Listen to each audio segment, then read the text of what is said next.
Rhonda, thank you for joining us. Thank you for letting me come. Oh, I'm so excited. Rhonda is an award-winning children's book author, and we have a couple of your books here.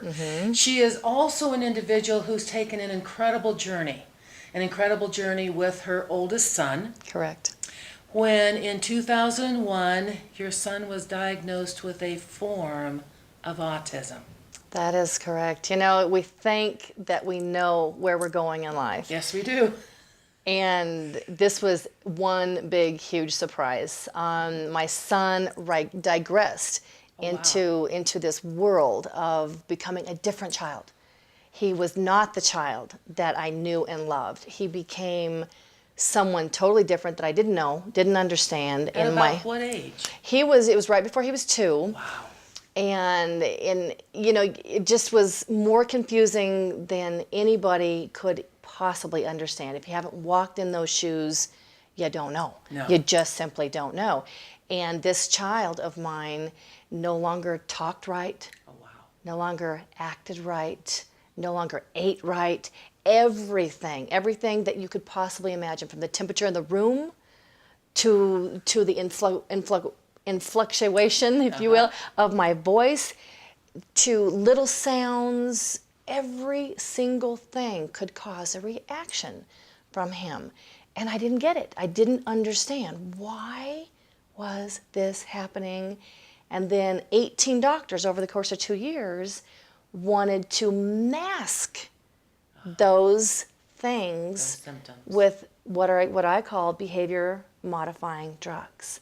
And that was not what I wanted. So I set off on a journey into the murky fog. I didn't know where I was going.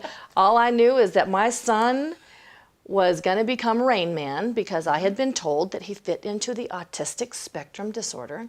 In my mind, I heard autism. Yes, I would have too. In my visual concept, which was the only connection I had, I saw Rain Man. Oh my. And that wasn't going to happen to my boy. Incredible movie.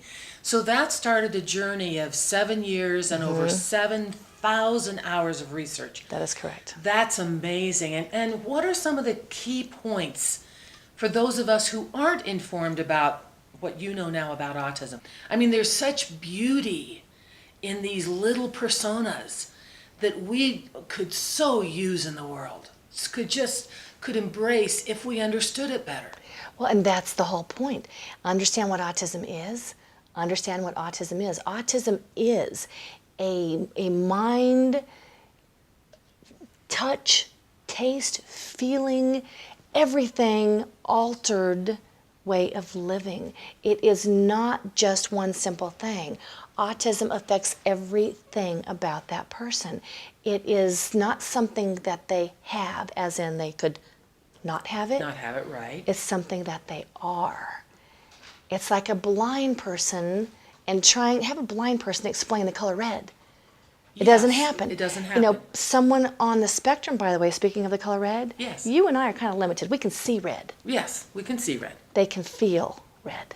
So they can feel the frequency of the color. We try to shy away from it. It's one of those things that we try to go, it doesn't exist. It's not possible. But it is possible, and the numbers are rising every day. And what I wanted to do is understand why. Why my son, and why was he digressing, no matter what I was doing, which started with a gluten-free diet, removing all wheat. Right. And within 24 hours, we saw a very marked improvement. His focus was better. Yes. His attention looked a little bit better. I mean, it was positive. And so I continued on that road. For 11 months, this kid had everything wheat, everything gluten. And by the way, gluten proteins. Yes. Gluten is the protein from wheat, derived from wheat. It's known as gluteomorphines. Morphines. Just the word morphine attached to the end was a big concern for me. And I got hundreds of hours figuring that one out. Yes. But the body of people with suppressed immune systems don't process these proteins. So we moved everything wheat. I learned how to cook with amaranth flour and rice flour and potato flour and tapioca flour, and everything he ate began to be recreated. Well, then we moved into a casein-free diet, which is all of the dairy products, all the lactose-based products. Casein proteins, morphine. Morphine. Go figure. And that helped too. And because Yes. at that point he had 21 ear infections. Boom, boom, boom, boom, boom, boom, boom, boom, boom. 21. So what I'm hearing, if I'm listening well, Rhonda, what I'm hearing is that we talked about they could feel the color red, is that their whole system operates differently. Exactly. And that by taking care of the system, and that by solidifying or providing a better balance for the autoimmune, Exactly. you were able. I was beginning the ground floor of helping his body to heal. Yes. By helping the immune system to, because I was no longer putting in toxins for Right. his body. For his body. Wheat and dairy are recognized as toxins. Is this your son was allergic or had an allergy or these created poison? Intolerances, yeah. Intolerances. Is that true of most? Yes. So this is a pretty consistent pattern with those that we have diagnosed Right. with autism. The steps are to recognize it, understand that it's probably creating, in high likelihood, creating an autoimmune Disorder. challenge, disorder, Right. and then to take care of that and know that and rebuild, become aware of what poisons their individual little bodies Yes. or big bodies, Yes. and then to help build that back up. Right. And again, Right. your son your system clearly works for your son, and it sounds like for most. Now, you told me that there's also a really positive side to this sensitivity. Yeah. You told me about your son's first book. At what age? 5. At 5 years of age. 5. Yeah. So talk a little about that, because for parents and for us who need to understand more, there is a positive side to this illness that we've defined as debilitating, and we're just not seeing the beauty. It's hard. It's hard for people to see the beauty because we want everything to be smooth and easy, and we're this microwave age. We want everything to happen quickly. Right. No problems. Well, that's not reality.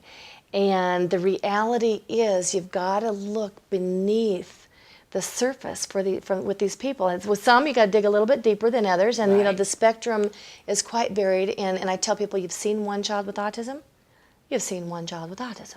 And that's it. And that's it. Because of the spectrum. Exactly. And each one is so uniquely different, but each one is also so uniquely in tune with their senses. And we have fairly limited senses. Yes. The sense of sight, the sense of touch, the sense of smell, the sense of hearing.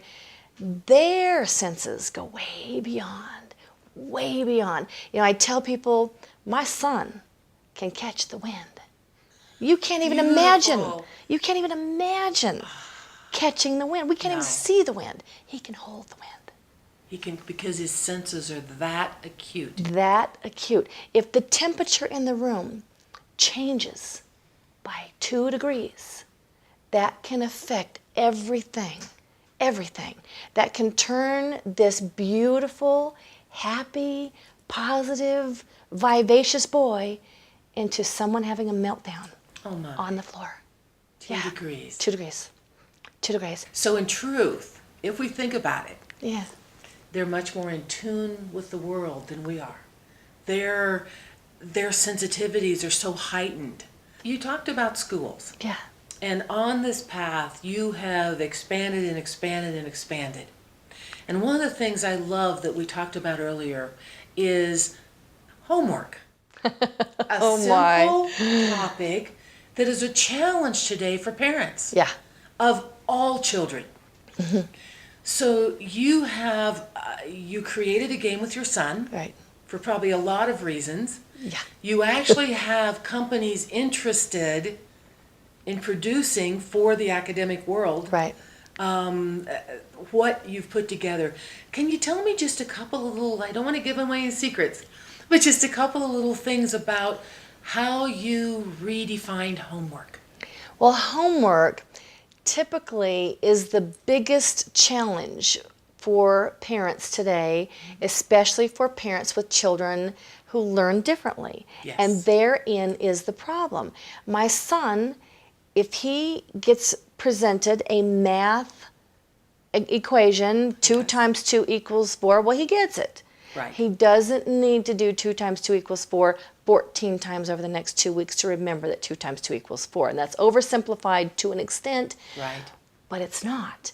For him and most children on a high functioning level of autism, Yes. they're like little encyclopedias. They bring in data, they catalog it, they want to go to the next thing. If they are not being challenged, they will typically do one of 2 things. One, they will begin to dumb down. I hate that phrase. I hate that I phrase. hate that phrase. I hate that phrase. Again, it's awful. Yes. But because they get ridiculed, teased, bullies are awful. Children are natural bullies because they're competing for attention. Everybody needs the attention. They'll get it. Yes. One way or the other. They'll get it positively or negatively, but they'll get attention. Or they will shut down. Dumb down or shut down. Neither one of them are good. No. And it takes a specialized situation for these children who are able to get it and see it to begin to excel. And schools are not geared to teach children that way. I personally totally disagree with this meshing all of the ability levels together in one room. Right. You have Einstein over here. You have Sally Sally Joe in the Sally Joe in the middle. Yep. And you have little Tommy over here. Little Tommy is in 4th grade and still learning his alphabet. Right. Little Sally, Is going along on path. 'Cause she's got it. It's designed for her. Exactly. for It's the designed norm, for we'll call her. it. Exactly. Yes. And then you've got Einstein over here who's studying calculus in his spare time in 5th grade. We've got to give the these willingness. children the tools, Yes. and they've got to win. So I'm going to ask one last question as we're coming to closing here. What words of wisdom do you have for the world as it relates to the gift of autism? We need to give these children full acceptance for who they are. We need to allow them to grow. And it's just like with my homework. I created a way where homework can be inspiring. We need to reach, teach, and inspire these kids. Teach, and inspire. And that, by the way, is my mission, to reach, teach, Beautiful. and inspire special children and the adults who love them. And the adults who love them. Because it's a family thing. It is. It's not a one-person thing. We're in this together. No, it isn't. Reach, teach, and inspire. And just one last moment. You're writing a book, you have children's books out, you're an award-winning author, but you're writing a book that's close to your heart right now. Everything we did, everything we learned, all the links that helped me. I had 312 pages. Who knew? Yes. But Zipped was able Right through to zip right through it, had fabulous people on my team, and it is being printed right now. The Journey Home from Autism. I'll have it in 2 weeks. The Journey Home from Autism. Yes. Your website is autismwithrhonda.com. autismwithrhonda.com. You have children's books out. Your child has written how many books? He has 4 that are done. Yes. The 5th one, it's kind of funny. He was really going along with the 5th one, but then he decided he wanted to write a movie. A movie. A movie.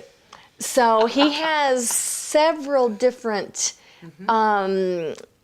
series Yes. ideas, and they're all sort of being developed with this movie, and it is fabulous. It's really fabulous. So book number 5 may or may not ever be finished, but the movie will. The movie will be finished before the 5th Been book, I think. distracted by a movie. Yeah. Rhonda, thank you very much for being with us today. Thank you. And thank you for being the autism advocate and assisting us all in understanding the beauty and the value these wonderful